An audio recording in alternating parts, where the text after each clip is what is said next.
ఓం గంగణపతే నమ ఐం సరస్వత్యే నమ శ్రీమాత్రే నమ క్రీం క్రీం మహాకాళికాయ నమ యా దేవి సర్వభూతేషు మాతృపేణ సంస్థిత నమస్తస్యై నమస్తస్యై నమస్తస్యై నమో నమ దుం దుర్గాదేవి నమ క్లీం కృష్ణాయ గోవిందాయ గోపీచనవల్లభాయ శ్రీకృష్ణ పరబ్రహ్మణే పరంజ్యోతిషే నమో నమ శ్రీరామ జయ రామ జయ జయ రామ రామాయ ఓం నమ శివాయ శివాయ గురువే నమ త్రాం దత్తాత్రేయాయ యూట్యూబ్ ప్రేక్షకులకు అందరికీ నమస్కారం అండి.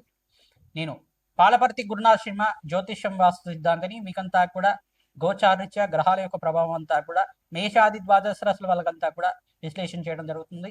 ఈ రోజున మనమంతా కూడా చెప్పే విషయం ఏంటిదంటే ప్రధానంగా రాహుకేతు ప్రభావం అంతా కూడా కాలసర్ప దోషము అంటే ఏంటి, అసలు కాలసర్ప దోషాన్ని అంతా కూడా ఏ రకంగా విశ్లేషణ చేసుకోవాలి, కాలసర్ప దోషానికి అంతా కూడా పరిష్కారం ఏ రకంగా ఆచరించాలి, అసలు కాలసర్ప యోగం అంటే ఏంటి, కాలసర్ప దోషం అంటే ఏంటి అంతా కూడా జ్యోతిష్ సిద్ధాంతం ప్రకారంగా మీకు అంతా కూడా విశ్లేషణ చేయడం జరుగుతుంది. ప్రధానంగా కాలసర్ప దోషము కాలసర్ప యోగము అని చెప్పేసి అంటే కనుక ఈ యొక్క కాలసర్పం అనేది రాహుకేతు ప్రభావం వల్ల రాహుకేతులంతా కూడా ఛాయాగ్రహాలుగా చెప్పడం జరుగుతుంది. ప్రధానంగా ఛాయాగ్రహాలకి ఈ యొక్క సొంత ఇల్లు అనేది ఉండదన్నమాట. ఏ యొక్క రాశులకంతా కూడా వారికి రాష్ట్రాధిపత్యం లభిస్తూ ఉంటుంది. మిగతా గ్రహాలకన్నిటి కూడా రాహుకేతులంతా కూడా ఛాయాగ్రహాలు కాబట్టి వాటికంతా కూడా సొంత ఇల్లు అనేది ఉండదు. ప్రధానంగా ఏ గ్రహానికైతే కనుక కలియుగతో పాటు ఉంటారు, ఏ రాష్ట్రాధిపతితో పాటు కలియుగతో ఉంటారు, ఏ రాశిలో అంతా కూడా వీరు సంచారం చేస్తుంటారు, లగ్న చక్ర ప్రకారంగా కానీ గోచారిత్య కానీ వాటి ప్రభావం అంతా కూడా ఆ రాష్ట్రాధిపతి ఇచ్చే ఫలితాన్ని ఇస్తుంటారు. ఛాయా మార్తండ ప్రధానంగా ఛాయాగ్రహాలంతా కూడా చూసుకుంటే వీళ్ళంతా కూడా రాహు కేతు గ్రహాలంతా కూడా చూసుకుంటే రాహు గణాలని చెప్పేసి అంటుంటారు. ప్రధానంగా గ్రహాలకి వీళ్ళంతా కూడా ప్రభావం ఏ రకంగా చూపిస్తుంటారు, అపసవ్య దిశలో సంచారం జరుగుతూ ఉంటుంది వీళ్ళదంతా కూడా. ప్రధానంగా రాహుకేతులంతా కూడా ఛాయాగ్రహాలుగా వీళ్ళ ప్రభావం అంతా కూడా మానవాళి జీవిత విధానంలో అంతా కూడా లగ్న చక్ర ప్రకారంగా వాళ్ళున్న స్థానాన్ని బట్టి అంత ఫలితాలు ఇవ్వడం జరుగుతుంది. ప్రధానంగా వంశాభివృద్ధికి కారణం అంటారు.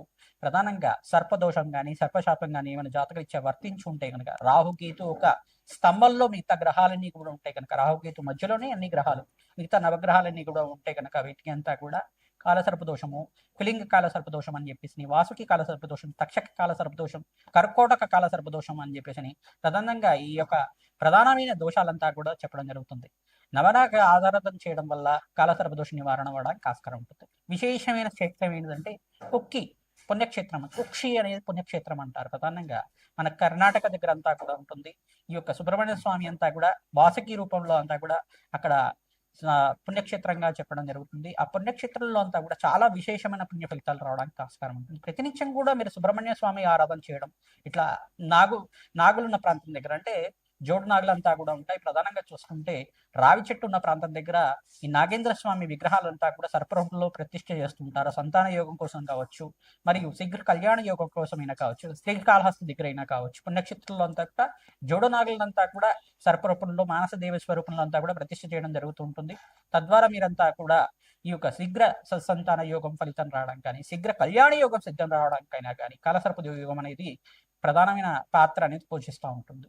ప్రధానంగా 1, 2, 5, 7, 8 ఈ స్థానాల్లో కనుక రాహుకేతు సంచారం అంతా ఇప్పుడు జరిగితే ఈ యొక్క కాలసర్ప దోషం ఉంది అని చెప్పేసి నేను నిర్ధారణ చేసుకోవాల్సి ఉంటుంది. నవమ స్థానంలో రాహు గాని కేతు గాని సంచారం చేస్తే పితృదోషం పితృశాపం అనేది చెప్పడం జరుగుతుంది.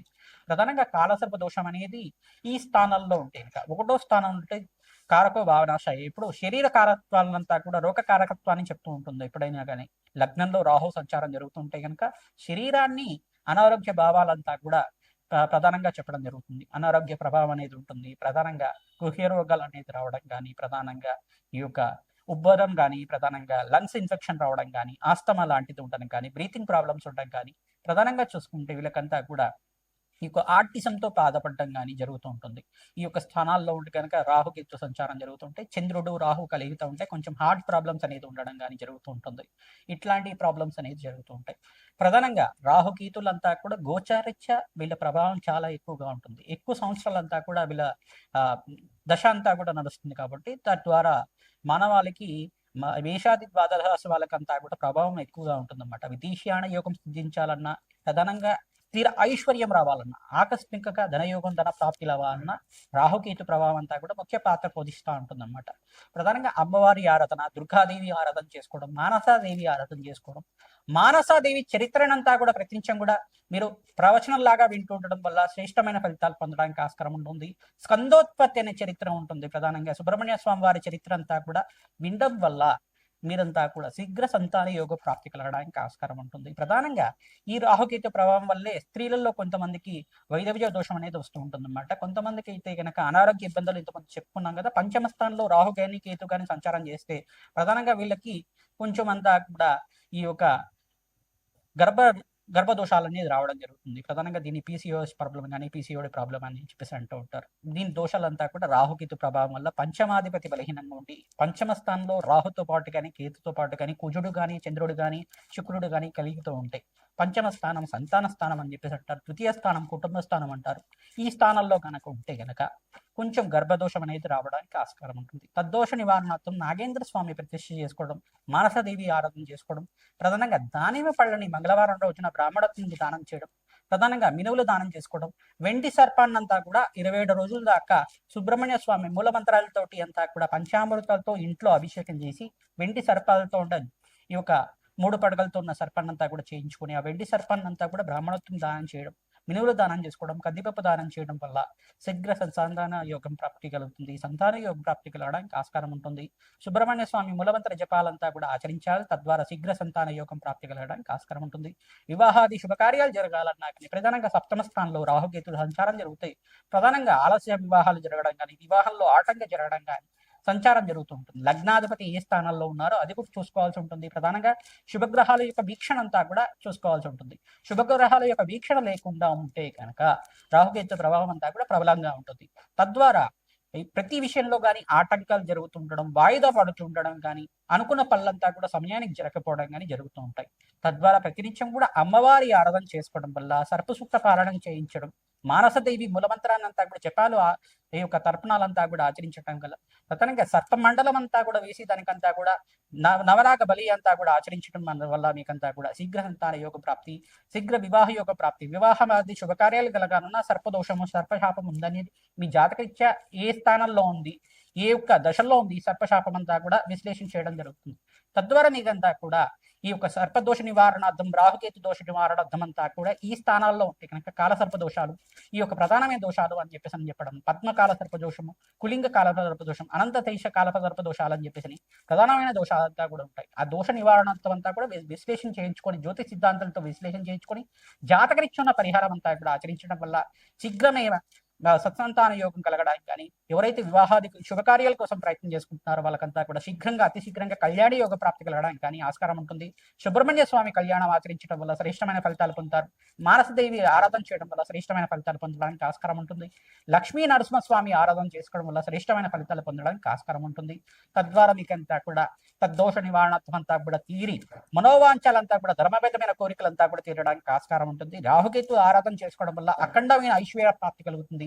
కోటేశ్వరి యోగం సిద్ధించడానికి ఆస్కారం ఉంటుంది. ధన ధాన్యాది సమృద్ధి కలగాలన్నా, మీకు స్థిరత్వమైన ఐశ్వర్యం సిద్ధించాలన్నా, స్థిరాస్తి కలగాలన్నా రాహుకేతు ప్రభావం అంతా కూడా మానవాళి మీద చాలా బాగా ఉంటుంది. కావున ఈ ప్రభావం అంతా కూడా దోష నివారణార్థం జన్మజాతకం ప్రధానంగా ఉంటుంది. కావున జాతకరీత్యా ఉన్న దోషాలకంతా కూడా పరిష్కారం ఆచరించండి. ధనుసు రాశి జాతకులకి రాశి తెలిసి ఉంటే కనుక రాశి చూసుకోండి. లగ్నం తెలిసి ఉంటే కనుక ధనుర్లగ్న జాతకులు ప్రధానంగా ఈ స్థానంలో కనుక రాహుకేతు సంచారం జరిగి ఉంటే కనుక దోషకారిగా ఉంటారు. లగ్నము, ద్వితీయ స్థానము, చతుర్థ స్థానము, పంచమ స్థానము, సప్తమ స్థానము, అష్టమ స్థానంలో రాహుకేతు సంచారం జరిగి ఉన్నా, రాహుకేతు మధ్యలోనే అన్ని గ్రహాలు స్థిరంగా ఉన్నా కానీ ఈ యొక్క కాలసర్ప దోషం అనేది జరుగుతూ ఉంటుంది. అపసవ్య కాలసర్ప దోషము, సవ్య కాలసర్ప దోషం అనే దోషాలు ఉంటాయి. ప్రధానంగా ఎక్కువ కాలసర్ప దోషం అంతా కూడా ఏ స్థానంలో అంతా కూడా తెచ్చింది, సర్పశాపమా, సర్పదోషమా, లేదు స్వల్పమైన కాలసర్ప దోషమా అనేది నిర్ధారణ చేసుకోవాల్సి ఉంటుంది. ఈ యొక్క కారకో భావనాశయ అంటారు. ఎప్పుడైనా కానీ ఏ స్థానంలో ఉంటే ఆ కారకాన్ని అంతా కూడా కొంచెం ఈ యొక్క ప్రభావం అంతా కూడా అంగారకుడితో పాటు రాహు గాని కేతు గాని సంచారం చేస్తే, పంచమంలో సంచారం చేస్తే గనక ఆలస్య సంతానం అవడానికి ఆస్కారం ఉంటుంది. వృత్తిలో అభివృద్ధి అవ్వడానికి ఆస్కారం ఉంటుంది. ఉద్యోగంలో అంతా కూడా స్థిరత్వం లేకుండా ఈ యొక్క 3 సంవత్సరాలకు ఒకసారి ఉద్యోగం మారుతూ ఉండడం, వేరే వేరే వృత్తిలో అంతా కూడా పనిచేస్తూ ఉండడం ఇట్లాంటివి జరుగుతూ ఉంటాయి. ప్రధానంగా ఈ ప్రభావం నుంచి బయటపడడానికి మీరంతా కూడా సర్ప సంస్కార పూజ ఆచరించుకోవడం, కుక్కి పుణ్యక్షేత్రం దర్శనం చేసుకోవడం, కుక్కి పుణ్యక్షేత్రంలో అత్యంత పుణ్యప్రదమైన దర్శనం అంతా కూడా. అక్కడ సర్ప సంస్కార పూజ చేసుకుంటారు. మీరంతా కూడా ఆచరించుకోవడం వల్ల శ్రేష్టమైన ఫలితాలు పొందడానికి ఆస్కారం ఉంటుంది. ఓం శరవణ భవాయ నమః నామాన్ని జపాన్ని ఆచరించుకోవడం వల్ల సుబ్రహ్మణ్య స్వామి వారికి దానిమ్మ పళ్ళంతా కూడా దానం చేసుకోవడం, మీరంతా కూడా ఎరుపు రంగు వస్త్రాన్నంతా కూడా బ్రాహ్మణత్వం దానం చేసుకోవడం వల్ల శ్రేష్టమైన ఫలితాలు పొందడానికి ఆస్కారం ఉంటుంది.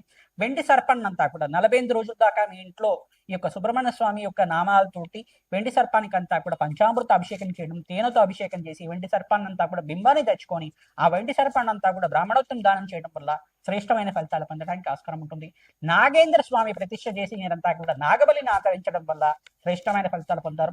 సర్పసూక్త విధానంగా జపము హోమాది కార్యక్రమాలు, సర్పమూల మంత్రంతో, మానసదేవి మూల మంత్రంతో, సుబ్రహ్మణ్య స్వామి మూల మంత్రంతో జపము హోమాది కార్యక్రమాలు ఆచరించుకోవడం, విశేషమైన హోమాది కార్యక్రమాలు ఆచరించుకోవడం, అక్కడ హోమాది కార్యక్రమాలకి నక్షత్ర బలి అంతా కూడా ఆచరించుకోవడం వల్ల అఖండ రాజయోగ ప్రాప్తి కలుగుతుంది. కూష్మాండ దానం చేసుకుంటుంటారు. తెల్ల గుమ్మడికాయని దానం చేసుకోవడం వల్ల మీకంతా కూడా శీఘ్ర సంతాన యోగం ప్రాప్తి కలుగుతుంది, శీఘ్ర కళ్యాణ యోగ ప్రాప్తి కలుగుతుంది, గురుబలం సిద్ధిస్తుంది, కార్యసిద్ధి, వంశాభివృద్ధి కలుగుతుంది, కులదేవత ఆశీర్వాదం లభిస్తుంది. తద్వారా మీకంతా కూడా సర్పదోషము, సర్పశాపం నుంచి బయటపడడానికి ఆస్కారం ఉంటుంది. శ్రీమాత్రే నమః.